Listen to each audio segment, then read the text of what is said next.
Good day all. I hope you all are safe and sound. Today is my lecture number 39, which is about the collision which took place between two vessels whilst they were conducting STS. To be precise, and in particular, this particular accident took place whilst they were separating after completion of STS. To give you a few recap about this, as per the MAIB report, both the vessels conducted STS when the mother vessel was at anchor. She dropped anchor onto her port side, and the daughter vessel was on the mother vessel's starboard side. This particular accident, as I said earlier, took place when both the vessels were disconnected. So we will see first and foremost how did this particular accident incident took place, and thereafter we will go through the report of the fender care, which was the STS provider, what actually happened, what were the errors which actually led to the basic departure of the ship handling procedures and practices, which perhaps could have been taken care of and adhered to by the POAC. So we begin now. Lecture number 39, collision during STS whilst casting off between two vessels. Both the vessels were big. One was 243.8 meters, the other one was 228 meters. So, as I have been doing this for quite some time, and this is being lecture number 39, I would ask you guys to please like, subscribe my channel and keep watching. And if you have any other things which you would like me to upload on my YouTube channel to help and facilitate on the case study and explain you on the subject matter from ship handling and hydrodynamics, I'll be more than eager and humble to cater to. Thank you once again for all your support. The two vessels involved were, one was the mother vessel was motor tanker Saita, and the daughter vessel was motor tanker Conger. The particulars of both the vessels have been projected over here. The mother vessel Saita was, of course, registered, port of registry was Paris, and flag was Greece. And of course, she was oil carrier, double hull, double skin, built in 2008. IMO number 9384069 and registered with Class ABS, American Bureau of Shipping. The length overall of this mother vessel, Zeta, is 243.8 meters, and the damage which took place to the mother vessel was the impact damage to her starboard side lifeboat and her davits on the starboard side, because the daughter vessel collided onto her starboard side, which damaged or culminated into the impact and damaging her starboard side lifeboat as well as her starboard side davit. The daughter vessel, as we speak, Conger, was registered under the flag of Marshall Islands, oil chemical tanker, double hull, and IMO number 9198771, and class or classification society was Lloyd's Register. Conger was her length overall is 228.6 meters, and this vessel, as what we spoke, collided with the mother vessel, and the location of incident is also mentioned, that is latitude 52 degrees 12.15 north and longitude 001 degrees 51.8 east, approximately 9.5 miles south east of the South World, the place where this accident took place, or the accident incident took place. So, as we speak, we'll now proceed with the chronology of the whole incident and what actually happened. So, the synopsis of the report, as per MAIB, this incident took place on 10th of August 2009. The Greek registered tanker Saita and the Marshall Islands registered tanker Conga collided when completing a STS operation off South World, Suffolk. Saita's starboard side lifeboat and the David were damaged, and Conga was undamaged, and there was no injuries and or no pollution. So no injuries to any personnel, and no damage, no environmental damage took place. That was a good thing. The collision occurred at a very slow speed because when the ships are doing, STS, or when they are on a dynamic maneuver, they have to proceed at slow speed, approximately between 3 to 5 knots. As we speak, I've also imparted my lecture number 20 and 21 on the same channel under Marine Quest Solutions, where I've given both, procedures how to connect and disconnect the vessels under the dynamic maneuver. The collision occurred at a very slow speed and resulted from the failure of Conger's main engine to start as the vessels separated. So, the main thing to to highlight and point to ponder is that the daughter vessel Conger's main engine, failed to start, or the engine did not start or failed. Therefore, this was the most one of the main contributing factor over and above. As we speak, as we go further, we'll talk about it. Both maneuvered to try and avoid collision, but they were very close when the engine failed. That is, the engine of the Conger failed, and the action taken was not effective. The response to the engine failure and the poor communication were also contributory factors. The other contributory factors were experience of the POAC for the present types of vessels, because this has also been highlighted in the report that the POAC perhaps was not well experienced to carry out the STS ops for this size of vessel. Number two, the POAC's local knowledge and awareness, as well as hands-on experience for this kind of maneuver, perhaps was not sufficient, was not perhaps credible enough, and he was employed to carry out this particular maneuver. Furthermore, this also reflects somewhere down the line in the MAIB report. I've been through the whole report. The ignorance of the basic ship handling practices, which we'll talk about as we proceed. And also, when we talk about the ship's master and the crew, perhaps they also were not very well experienced for the STS operations, because as we speak, nowadays most of the companies where the vessels are involved in the STS ops, it has become a kind of a recommendatory practice for the master and the crew that they should have done X amount of few numbers of STS ops in past. So the master's STS experience and his situational awareness is also, under the purview of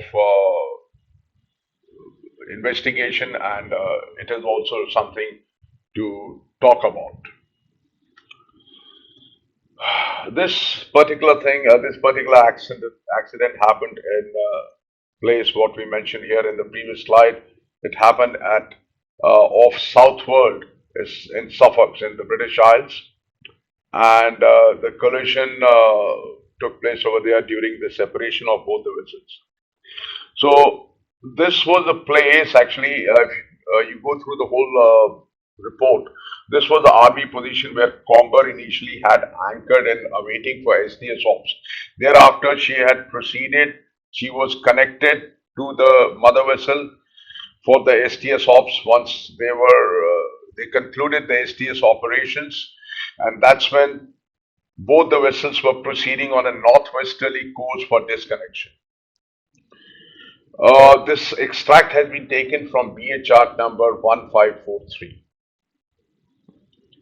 As you can see, approximate boundary of the United Kingdom territorial sea where this STS operation took place, and just for information, which we'll also see in the slide, further slides, the depth under the keel of both the ships at any point of time was at least 30 meters. So they were never constrained by draft, or they had any, did not have any obstruction as far as the UKC and the depth and draft is concerned. Now let's see what happened, as what we had shown you in this slide, as what I'm trying to point it with this pointer, that in the green, this is the place where STS position, transfer position, where the STS concluded and completed, and thereafter they were proceeding on a northwesterly course. And this is the place, the one highlighted in red, where actually the collision took place. Now, this was a place as marked on the previous slide, where the accident took place. But before this was the position where it started moving on a northwesterly course. We'll talk about the weather, what sort of current and wind was there at that point of time in the next subsequent slides. So from here, they were proceeding on a northwesterly course, see how they were maneuvering. And at one point of time, as we speak here, both the ships were, going in tandem. That is over here, both the vessels were going in tandem. And at one point of time, as we see in the next slide, the yellow vessel, the one which is Conger, the daughter vessel, had a failure of the main engine.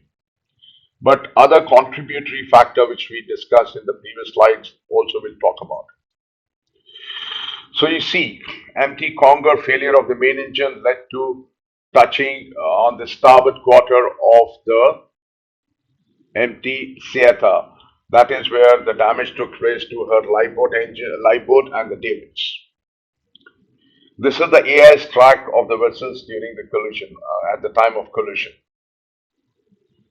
Now, few things which were highlighted in the Fender Care manual as far as their summary of FCM risk assessment for its operation of southward, showing the hazards with consequences resulting in collision. Over here, I've highlighted few things, that is the experience of STS superintendent, that is the mooring master or the POAC. The other thing which I've highlighted is that only employ an experienced STS superintendent that could meet the FCM standards, and FCM to conduct a regular assessment of STS superintendent's skill and abilities. So that's what I said earlier, that perhaps the STS superintendent or the mooring master, the POAC, his skills, abilities were perhaps not evaluated or were not up to the mark to carry out the STS ops for this size of vessel. So it is definitely a lesson to be learned for the masters as well when the POAC comes on board, because I also conduct many lectures on STS operations for many masters and mooring masters as well. So it is, of course, the master should also exercise due diligence. Whenever the POAC comes on board, he has a right, obviously, to have the assessment or a kind of an appraisal of the credibility and credentials of the mooring master who will be carrying out the the maneuver for the STS, be it static or dynamic. The master should also please do exercise prudence and due diligence. Now, the root cause analysis, we will talk about it, but one of them, the first is highlighted here in the first in the sheet of the kind of risk assessment. That is the STS superintendent, his basically experience and credibility, and perhaps he was not well evaluated by the STS provider. Number two, as what I mentioned in my previous slide, the master's STS experience, that is the master's, if the master has done, quite a few substantial amount of STS ops in past, he also will have a better situational awareness. The other thing is that, what has been also reflected in report, and we talked about the vessel's main engine failure in this particular case, the Torto vessel Congo, her main engine failure took place, which was the main cause for this particular incident. Furthermore, the maneuver, how she was approaching on a northwesterly course as per the report, whether it was correct or not, we'll see that also, of course.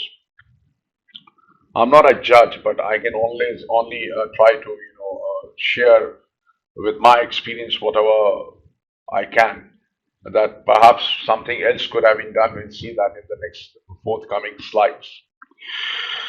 The other thing is that emergency contingency measures were not in place, because in case there is a failure in main engine, machinery, steering or anything, the POAC, the superintendent, POAC or mooring master and the master in consultation should have also carried out a complete review of passage planning, as well as taking into consideration the emergency contingency measures, which also were not perhaps given any thought of.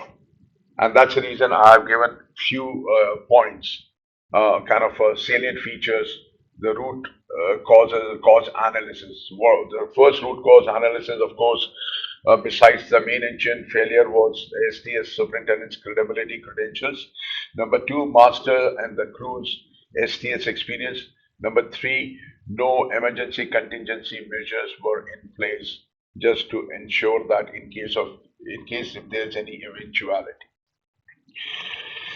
Coming to the next slide, now let's see the environmental condition. When both the vessels were proceeding on a northwesterly course, as I've depicted here on this red line, the wind was southwesterly 6 to 9 knots, so approximately slight seas. The sea state was smooth and the visibility was good.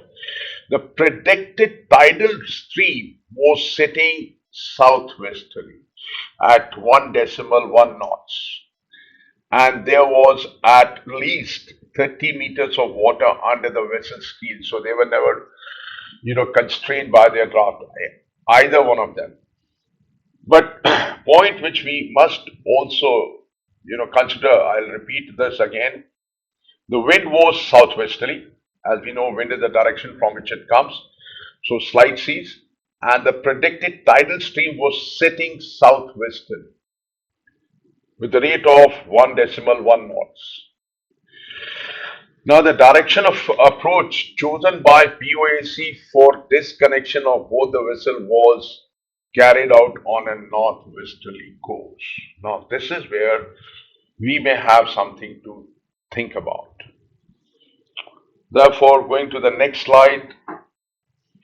Now, what we saw, that the direction, as I've written here, the direction of the approach chosen by the POAC for disconnection of both the vessels was carried out on a northwesterly course.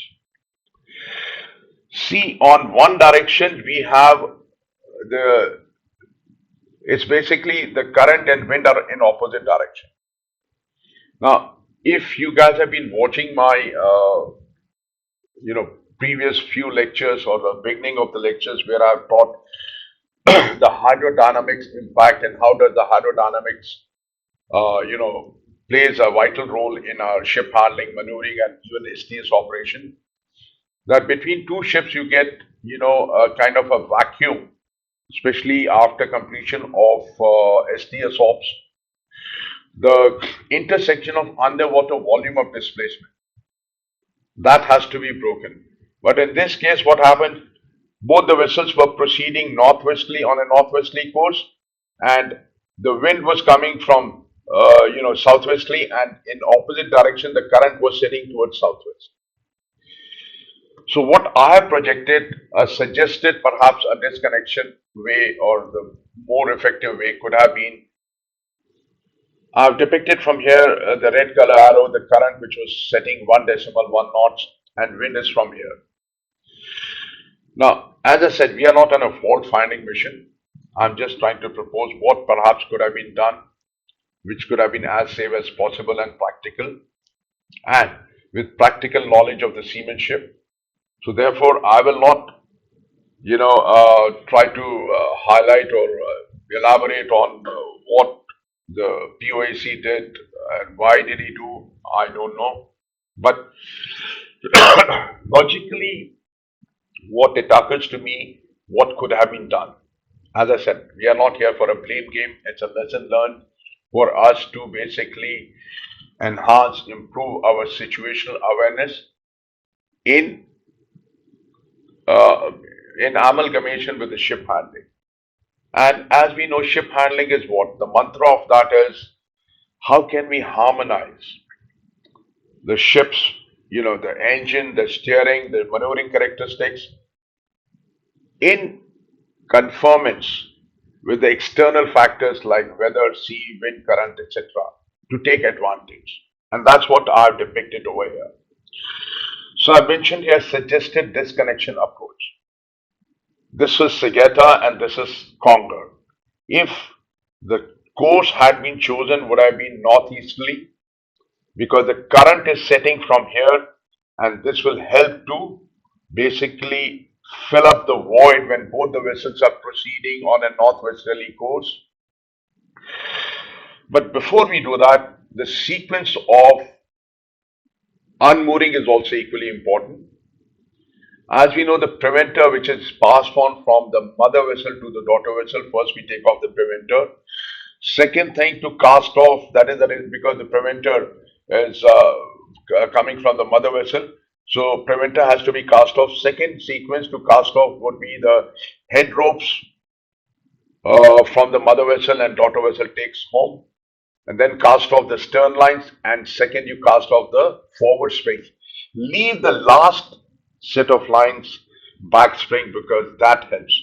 Now let's see, in this particular case, this is empty Seeta and this is empty Conger. I understand that at this point, this is, at point number 2, if I just try to draw it here, at this point, let's say this is number 1 here, and over here, number 1, and at this point, they were proceeding on a northeasterly course, but coming somewhere here, the empty Conger lost her engines. Now, because she lost her engine, and if at that point of time they were proceeding on a northeasterly course, what would have happened? The current would have been pushing this vessel further away from empty Seata because both are stemming current because the stream is setting southwesterly, and at the same time, the last line, the spring lines, which are kept, slack, or if they are a little bit tightened up, will align the ship and maybe try to bring a little forward if the need be. But the main mistake, what I understand, or I think perhaps should have been looked into, is that both the vessels should have been stemming the tide for a disconnection, and wind was hardly 6 to 9 knots. It would have not affected the steering of any of the vessels because the sea state is also slight. The swell was also not there. Then we could have taken the advantage of the tide, which is, or the tidal stream, which is setting in southwesterly direction. That could have helped or could have saved this situation.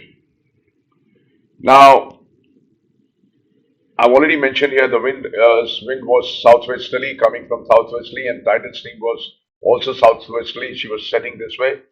And if this advantage could have been taken, perhaps this particular incident or accident could have been averted. So, please tell me, how did you find this particular lecture? Because an STS collision normally doesn't happen very often, but this particular case study, I I chose it to basically broadcast, and as I'm saying, I'm also training many masters world over on STS and hydrodynamics. So if hydrodynamics advantage and the weather advantage had it been taken instead of proceeding to northwesterly course, if the both vessels had chosen to proceed towards northeasterly course, taking advantage of the tide, which was 1.1 knots, and the wind was not much, 6 to 9 knots, and because both the vessels were big, one was 243.8 meters, other was 228 meters. They were quite, they had quite substantial amount of displacement. It would have not affected them because the wind was very less, 6 to 9 knots, slight seas, and no swell. So, ladies and gentlemen, please have a look at this video and do tell me how did you find it. And if you liked it, please do like and subscribe my channel. And do let me know what more do you intend to know. And coming from my last lecture, which was 38 on PSC, I'm still awaiting for your feedback, because if there are more people, more queries, then I will take that also forward. But it will be under lecture number 38 part 2, because the first one I broadcasted was 38 part 1. However, this is, the sequential lecture number 39. So, gentlemen, thank you very much. Ladies and gentlemen, thank you very much. Good day. Stay home, stay safe. Thank you.